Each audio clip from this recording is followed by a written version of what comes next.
is to believe and to write as though 14 million isn't just 14 million, but 14 million is 14 million times 1.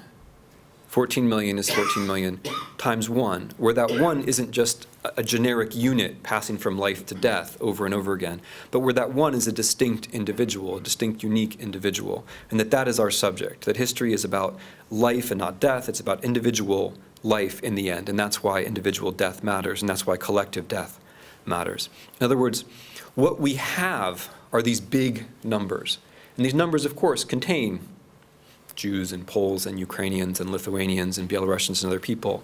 But fundamentally, they contain individual human beings. So what I was undertaking to do at the most basic level is to grasp these numbers, to try to break them down, to try to show what caused these huge episodes of mass murder, but also, insofar as I could, in the history, and understanding this is one of the basic tasks of history itself, to try to turn the numbers back into human beings. Thank you very much.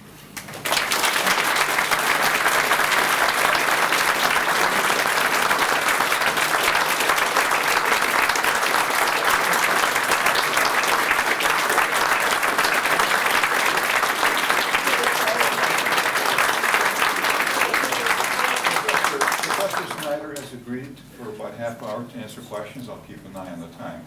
And if you could repeat some of the questions that you can for the recording. Sure. Okay. Now, I'm taking my prerogative as the MC tonight to ask the first question. I think the word is abuse. I'm abusing my prerogative, I believe. Abusing my prerogative. Thank you. I'll ask the first question. When mass murder is committed, that's horrid. When the same number of people are killed on some selective basis, that can be called genocide, and that's horrid, and actually more horrid. It's horrific. And in general parlance, genocide is felt to be much worse than murder. But you did not use that word today. I was wondering if you could please comment about that. Yeah, of course. It's an interesting conceptual question. So when historians write books, they have to be faithful to two constituencies at the same time. We have to be faithful to the people of the time and place, so we have to write about their experiences in a way which hopefully would have made sense to them, which they would find intelligible, but simultaneously we have to be writing for the people of our own time and place, which might be 70 years later and it might be thousands of miles away. And that's not always easy. That's what historians are always doing. We're in this tension. We're neither in the past or the present, really. We're trying to chart this course which is between the two and which makes sense of each to the other, and it's not easy. So when you're writing for a present audience, you choose carefully what terms, what part of the language you're going to be using, what terminology you think is appropriate to convey this reality, and what terminology you think is less appropriate. It's quite rightly observed that neither in the lecture nor in the book do I use the word genocide, and that's for a very considered reason, which I'll try to make clear. The subject of the book, first of all, is not in fact genocide. The subject of the book is mass killing, which is a more drastic conception than genocide. We don't think, you might not think so, you might be used to hearing the term genocide, but genocide is a very broad notion. It includes, at one extreme, the attempt to physically eliminate a population. It includes, at the other extreme, policies such as taking children from one school and putting them into a school which is not taught in their mother tongue. And it includes all kinds of things in between. So genocide goes from one extreme to another extreme, and which makes it useful as a legal category, right? So people are being prosecuted now for genocide. None of the people who is now being prosecuted for genocide tried to eliminate an entire population. No one even pretends that that's the case. Nevertheless, they're being prosecuted for genocide because genocide is a much more flexible and plastic conception than just trying to eliminate an entire population. So what happens, as I understand things, circa 2011, in the use of the English language is the following. There are some people who say, incorrectly, but nevertheless repeatedly, and somehow with a good deal of persuasive influence, that genocide only means the attempt to eliminate an entire population physically, which would mean that the only case of genocide in history was the Holocaust, And then you would wonder why you need a separate word, because you could just use the same word. But then, so that's an error, but that is a very, let's say it's a very persuasive or commonplace error. Then you have people who say, the event which harmed my population, my people, was genocide. And very often they're right. Very often they're right. In fact, I think usually they're right. The problem is, when they say that, they're not really just saying by the terms of the 1948 United Nations Convention on Genocide. They're also saying, or suggesting, or implying that our event was like this event because it was genocide. That's why the word genocide is, forgive the term, so popular. Because you have these people saying Holocaust equals genocide. There's a natural attractive force for these people who want to say the crime against my people was genocide. And they're technically correct. But the pernicious claim is, therefore, it's like the Holocaust. And nothing's like the Holocaust. These events are different. So I avoid the word genocide. And in practical, linguistic, cultural terms, the reason I avoid it is that what I found in long years of work on this subject is that it's a dead end. It's a dead end. If you use the word genocide, or if you operate with the conception of genocide, all you do is answer questions, was this genocide or not? That's all you do. And it still happens to me. I mean, I just answered the question at the last session of whether the Ukrainian famine was genocide, and now that I've mentioned it, I'll probably have to answer it again. That's all you do. You become a kind of referee. You become a lawyer without law school who answers effectively a legal question, was this genocide or was this not genocide? Which seems to me to actually trivialize the issue.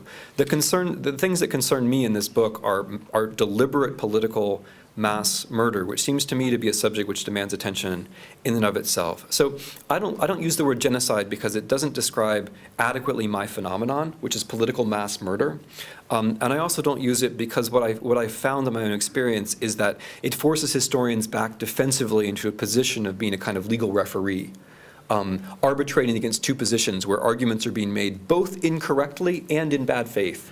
And I can't stop that. I mean, I have to recognize the limits of what I can do in the world. I can't stop. The genocide competition is going to go on no matter what I do in this book. I can't stop it.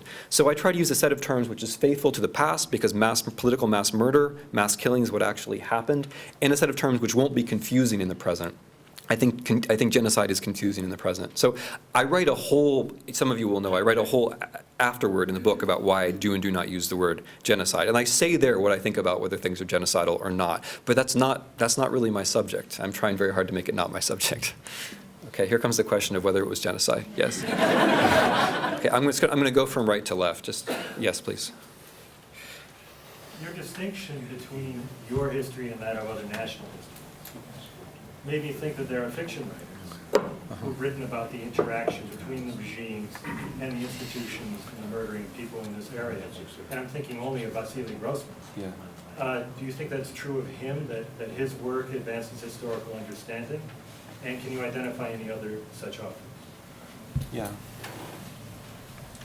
So I find that to be a particularly wonderful question, because one of the pleasant things, one of the few pleasant things about working on 20th century history in Eastern Europe is that you're in the company of novelists and other sorts of writers who are trying to make sense of a thing.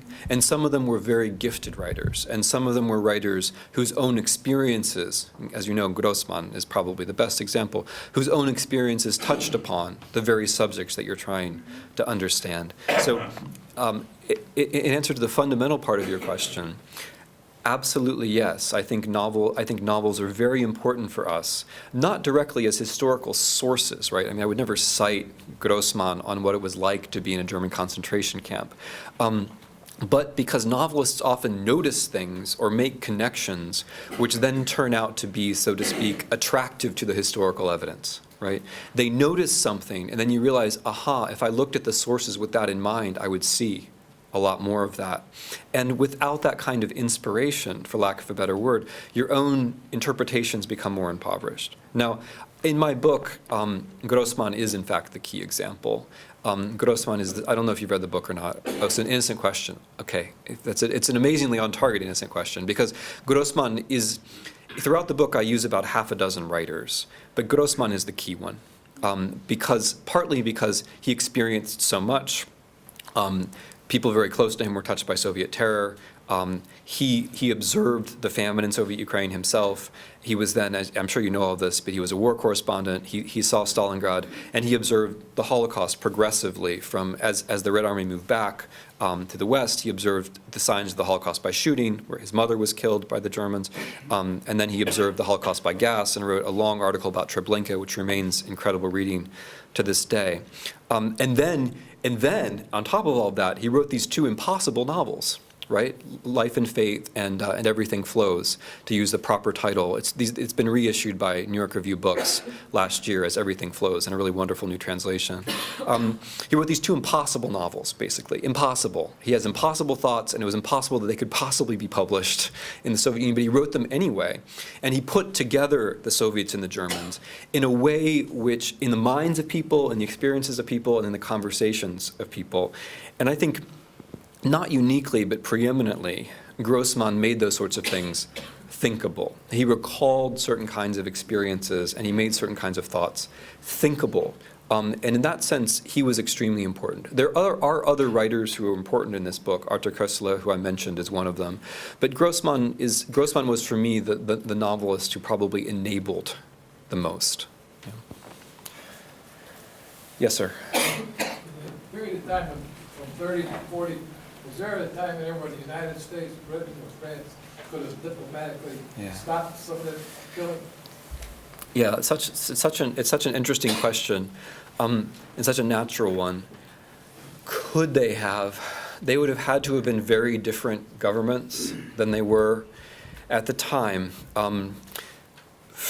Britain and the United States, in different ways, were consumed by isolationism. Britain on a continental scale, the Americans on a world scale.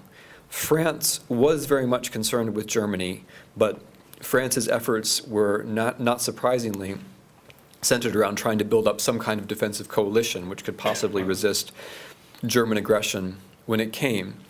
The real crimes in the 1930s, in terms of what we're talking about, the mass killing, was happening inside the Soviet Union. And there's a question of knowledge. People could have known if they had paid close attention, but very few people did. And then there's the question of explanation. In the 1930s, and if you go back and read the American press and the British press, this is strikingly true. People generally thought, yes, the Soviets are doing some very violent, nasty things, but it's all in the service. Remember what I said earlier about the future? It's all in the service of modern industry, and we have modern industry, so maybe this isn't such a bad thing. The March 1932 cover of Fortune magazine, not a known lefty periodical, right? Fortune magazine has this incredible painting by Neruda of a march in Red Square by like the countless rows of Soviet workers with their equipment and so on. It's this very impressive scene, which kind of gives not that Fortune was pro-Soviet, but the general sentiment that this system was changing things, it was moving forward and so on. That was a very strong sentiment, especially, you have to remember the context, during the Great Depression, when both the Nazis and the Soviets were able to give the impression that while everybody else was hopeless, they had some kind of response to the Great Depression. They were putting people back to work. So, I mean, it's theoretically imaginable that they could have done something together, but it's so far away from the historical reality. The Americans, just to hit as close to home as possible, the Americans were concerned in the early 1930s, when the famine in Ukraine was going on, with their own economic problems. And Roosevelt concluded that what we need is more foreign trade, and to get more foreign trade, we have to open up markets in this enormous country with which we don't have diplomatic relations, the Soviet Union. And so in autumn 1933, what the Americans were concerned with was establishing diplomatic relations with the Soviet Union, which we did as telegrams were coming in from Ukrainians in Europe about the famine to Roosevelt's office. So it's theoretically possible, but we were a long, long way away from that sort of thinking at the time. Okay. Yes, sir. I would like to hear if you have any comments about Eric Larson's book that the United States State Department in the 1930s was very anti-Semitic. And when the new ambassador, Dodd, was appointed, to Berlin, he was told not to associate with Jews. That's from the book. Uh-huh. And another thing, do you have any comments in your book to the fact that both systems, the Nazi system and the Soviet system, were destroying the best brains in the world, to some extent? Okay. So on your first question, sir, I haven't read the book, so I shouldn't comment on it. That the state, I would be surprised if the State Department in the 1930s were not anti-Semitic. That would be a real surprise to me, frankly. It has to be realistic about one's own country. But I haven't read the book, so I can't comment on it. On the second question, it's interesting. I mean, if you look at Germany today, as I often have occasion to do, you see an extraordinarily impressive society and culture in many ways. If you compare it to almost anyone else, the society and culture are really strikingly impressive. If you compare it to Germany in 1930, though, it just doesn't stack up. Germany in 1930 is vastly more impressive intellectually than Germany is now, and that's the migration and the murder of their own Jews is a self-inflicted. I mean, it's a wound in many other more important ways, but it's a self-inflicted intellectual wound from which I think it's literally impossible to recover. And America, of course, benefited from that enormously. It changed American culture dramatically. The Soviets are a little different. The Soviets did kill people who stood out, and they lost a lot of brain power that way. But notably, and I'm sure you do know this, the scientists always had a lot more room for maneuver than everybody else in the Soviet Union, which is why the Soviets are always much better in the hard sciences than they were in other fields of inquiry, right? In terms of physics, the Soviets were world class, and in terms of history and so on, well, less so. And that also helps explain why the dissidents of the 60s and 70s tended to come out of the science establishment rather than somewhere else, because they were used to having a little bit more freedom for maneuver.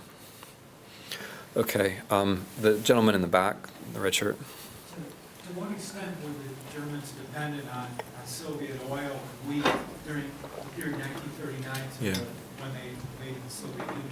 Yeah, that's a very important factor, which in a short lecture I just skipped right over.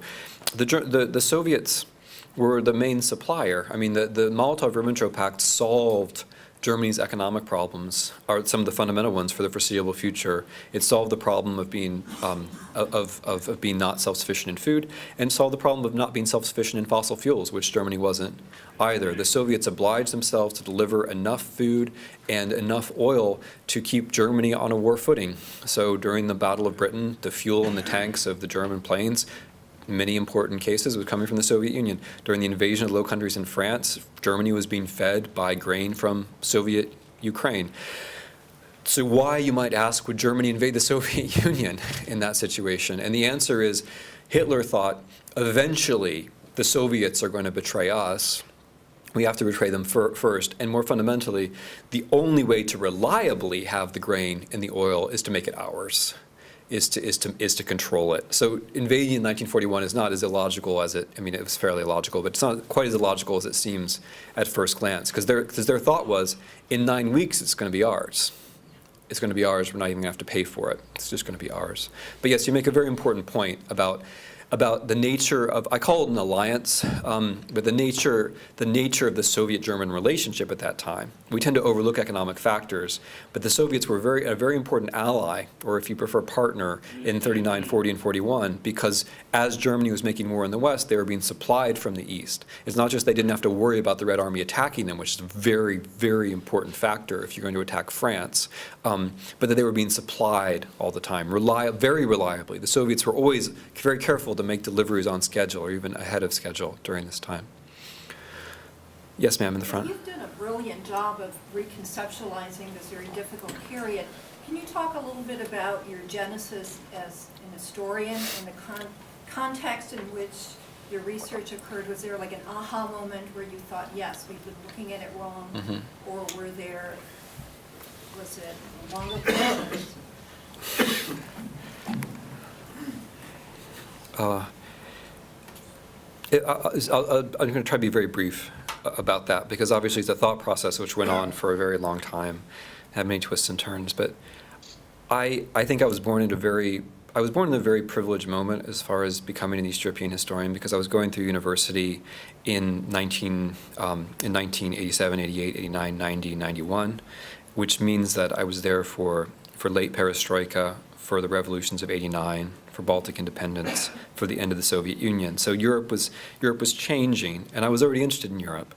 I had the idea that Eastern Europe was where the interesting questions were going to be, and I was lucky enough where I went to school at Brown to have a couple of professors, Mary Gluck and Thomas Simons, who influenced me in that direction. And then I was fortunate enough to be able to go to graduate school in Europe. But I was starting from a very low level, because even with good professors, the level of knowledge about Eastern Europe was fairly low in the U.S. So I was starting from a very low level, had a couple of good professors, went to England, and was able to travel around Eastern Europe.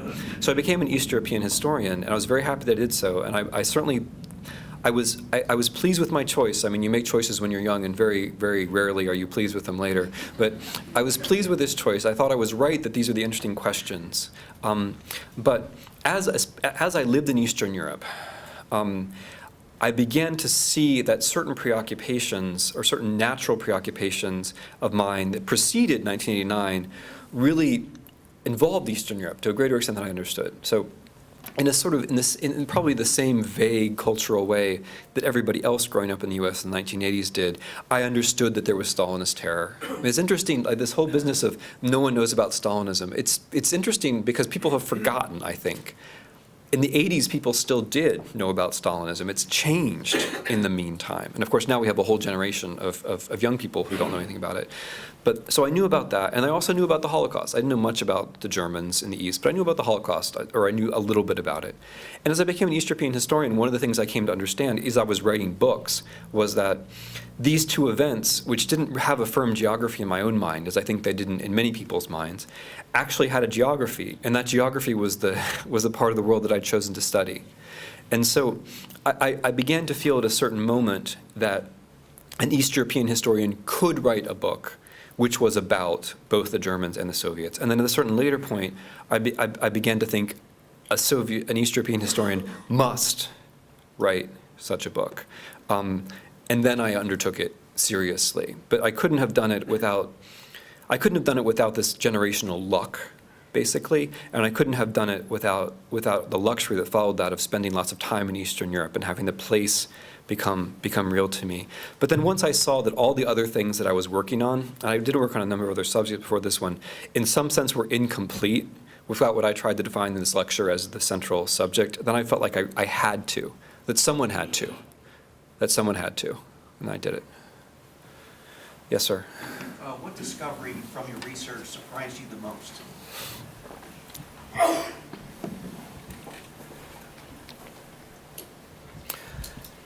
It's hard to say. I think maybe the most important. I'm going to answer a slightly different question than one you asked, and you'll have to indulge me because that's what happens. I think the most important moment for me, or the point, it relates. I'm going to relate it back to the earlier question. You sometimes realize that what you're doing is inadequate when you're confronted with certain kinds of facts over and over and over again. So I did a lot of history which had to do with nationalism and national movements and how they arise and what their contradictions are and how modern nationalism is different from the early modern and so on. And I continue to think those are important questions, but at a certain point I realized that those kinds of studies and approaches were not adequate to explain the really important issue. So I think I'd been working on ethnic cleansing for quite a long time, Ukrainian Polish ethnic cleansing in particular. And at a certain moment I realized that explanations coming out of national history, no matter how interesting or how critical or whatever, how exhaustive, no matter how many languages, that this wasn't sufficient. That the Ukrainian Polish episode of ethnic cleansing, which by the way is the largest non-state act of ethnic cleansing in the history of the world. It involves tens of thousands of people. That you could not explain this without the triple occupation. In fact, that's where I came up with this idea of a triple occupation. I realized as I was reading over and over again these Ukrainian partisans' accounts of what they were doing, that it made no sense without the first Soviet occupation, the German occupation, and then the coming Soviet occupation. So if you want, there's a moment. I'm reading Ukrainian partisans about after Stalingrad, and I'm realizing that although what they're going to do is local, and I could describe it in terms of nationalism, that wouldn't be wrong, that it had to do with Stalingrad. It had to do with, they knew that Red Army was coming back. What are we going to do before the Red Army comes back? They're making decisions, in other words, on the basis of a whole geopolitical framework, which nationalism is not big enough to embrace. And that was one of the moments, if you like, one of the aha moments, which led me to think, okay, I have to not just do the national history, no matter how critically, no matter how many nations and so on. I have to actually treat the German and Soviet systems as the main subject and start from there. Okay. As you can move that way, you're worsening your position. So, yes, please. Yes, sir. You and. I've heard that tens or maybe hundreds of thousands of German prisoners of war died in Western captivity after World War II was over. It's a bit west of the Bloodlands. So is it true, in your opinion, and do you have any place for it in your story? Yeah, the broader question of what do you do with things which happen outside of your zone is a very fundamental question, because lots of things do happen outside of my zone. There are concentration camps in Germany that are outside of my zone. There's most of the Soviet, or all of the Soviet Gulag system is outside of my zone. American bombing of Germany is outside of my zone, and so on. My basic intellectually constructive principle is that I've identified a time and a place where something truly extraordinary happened, where the scale is just so great, 14 million, that we need to start from this time and place and see where that takes us. But as you quite rightly note, that doesn't make it exhaustive, and I don't claim that it's exhaustive. I do think it sets a lot of things around the zone in a different light. On your particular question about the treatment of German prisoners of war, it's not hundreds of thousands. I don't have the numbers at my fingertip. It's not tens of thousands either. It's a fairly significant number, but the way you judge these things is by percentages. So, for example, these are numbers I do know. Of the Soviet prisoners who went into German captivity, 57% died, which is a horrifying 57%. And in the beginning, in 41 and 42, it was much, much higher than that, because they were trying to keep them alive after that point.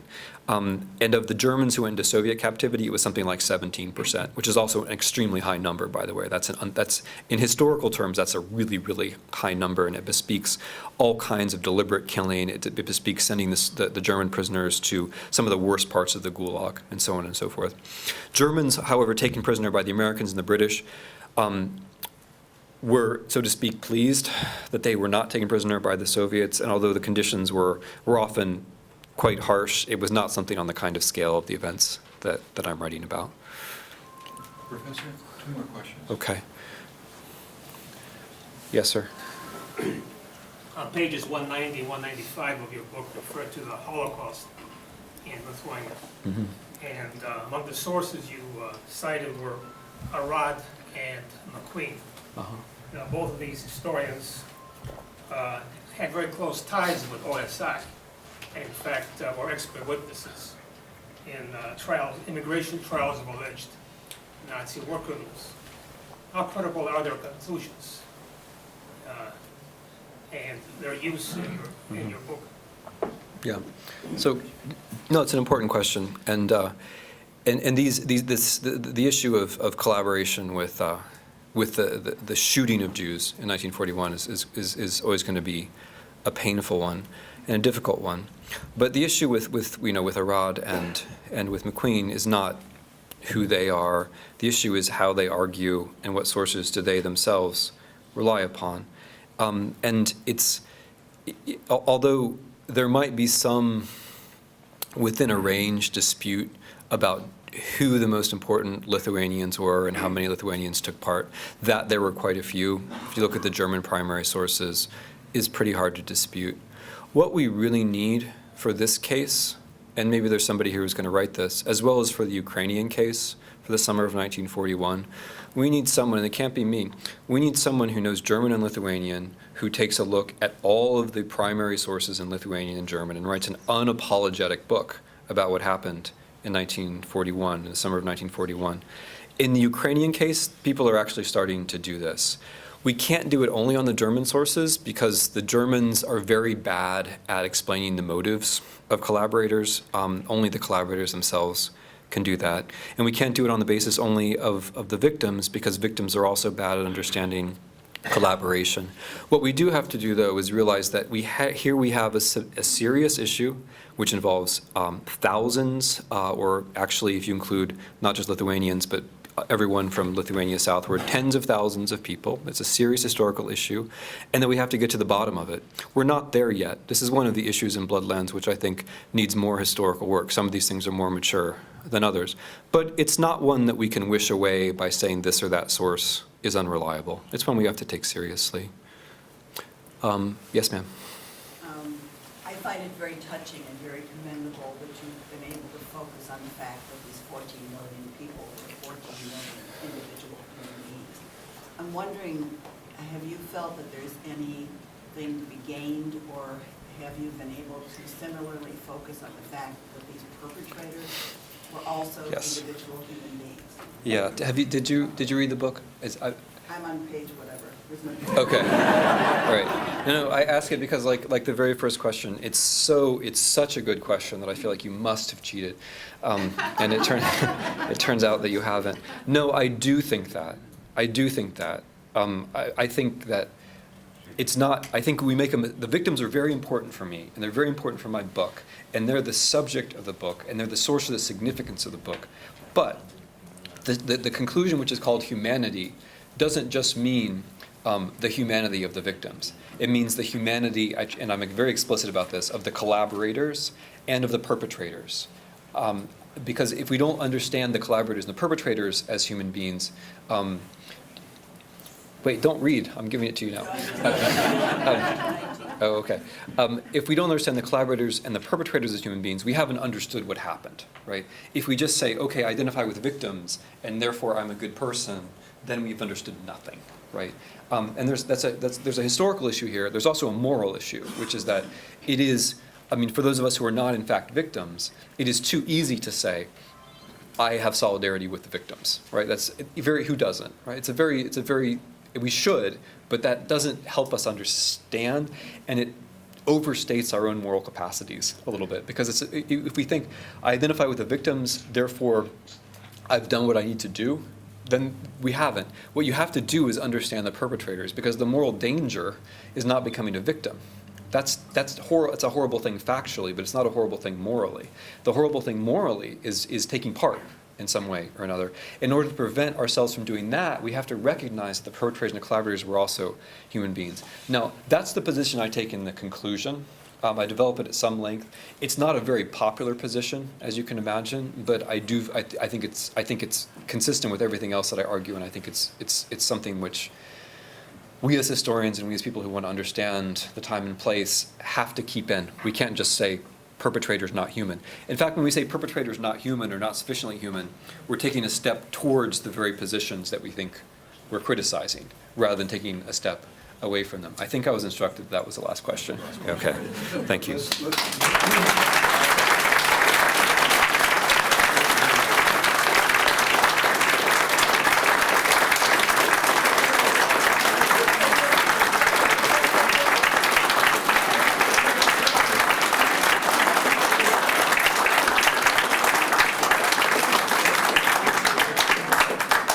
As you all realize, this is a must-read book. If you haven't purchased a copy, there are copies for sale down in the bookstore. If we run out, the bookstore is willing to take your order and ship a book copy to you. So please go downstairs and pick it up. Professor Snyder will be here for a little while yet, answering some questions personally. And please do come back. Our program is still ongoing. We're showing films on October 16th. Wesley Adamczyk will present his own personal experience of being deported with his family to Siberia and how they escaped. He has some absolutely incredible original material that he'll be showing and presenting, children's artwork who were deported. And I should mention that his own father was a Polish officer and who died in the Katyn massacre. So please do come back. Thank you very much. And again, thank you very much, Professor Snyder.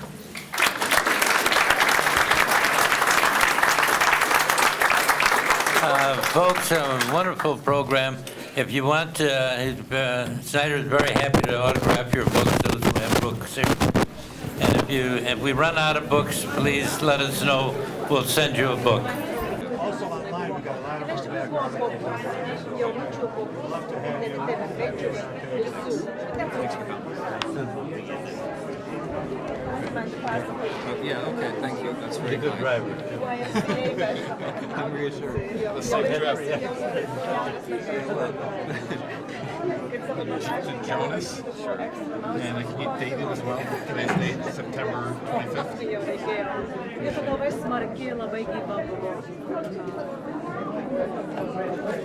Thank you. Thank you very much. Pleasure. Thank you for coming, sir. It's a lot to our community. Oh, I was very glad to meet you. It's faster than I was even told. How long have you been? This is my copy of the book. Sure. My sister.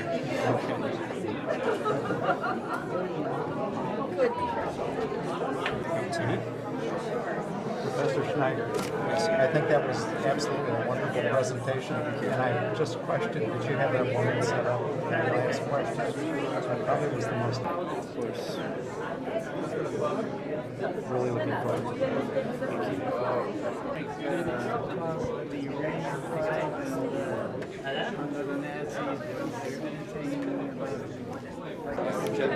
Genocide is confusing. Thank you very much. My pleasure.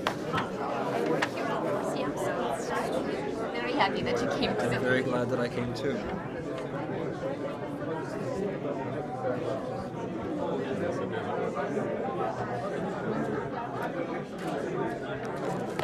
Thank you very much. Hello. My name is Elizabeth. Yes. I didn't have you. I'm excited. I was very glad that I could do it. Thank you for all of your help in organizing this. It was a pleasure to watch. I hope so it's not last. This is my son.